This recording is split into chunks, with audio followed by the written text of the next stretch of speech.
ఉందా అని అడుగుతున్నాడు. ఈ కొండను చూచి ఏళ్లతో ఎత్తబడి సముద్రంలో పడవేయబడిన కాబట్టి మీకు లోబడుతుంది. నన్ను నమ్మండి, నమ్మి ముందుకు వెళ్ళండి. విశ్వాసం గలవారైతే కంబడి చెట్టును చూచి నువ్వు వేళ్లతో పెకిలింపబడి సముద్రంలో పడవేయబడి నాటబడు, అది వెళ్ళిపోతుంది.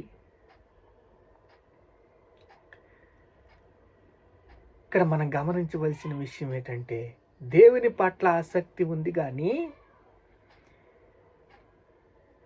సరి అయిన జ్ఞానం లేదు.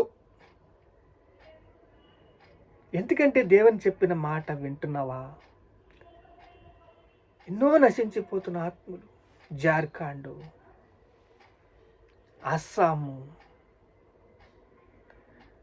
పంజాబు, రాజస్థాను, ఇంతమంది నశించిపోతుంటే భారం లేకుండా ఎలా ఉంటారు?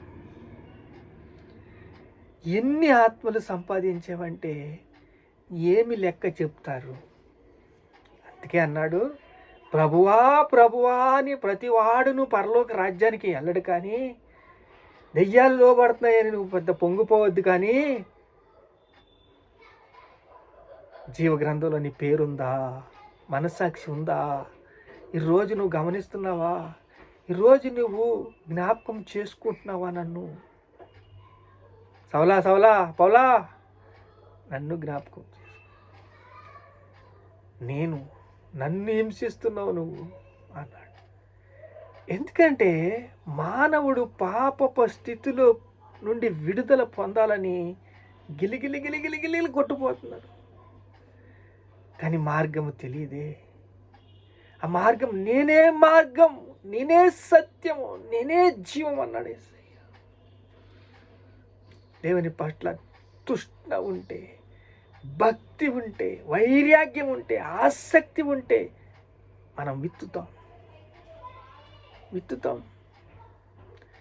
విత్తిన విత్తనాల్ని దేవుడు మనల్ని అధికముగా కోసే భాగ్యమిస్తాడు. అలా విత్తువాడు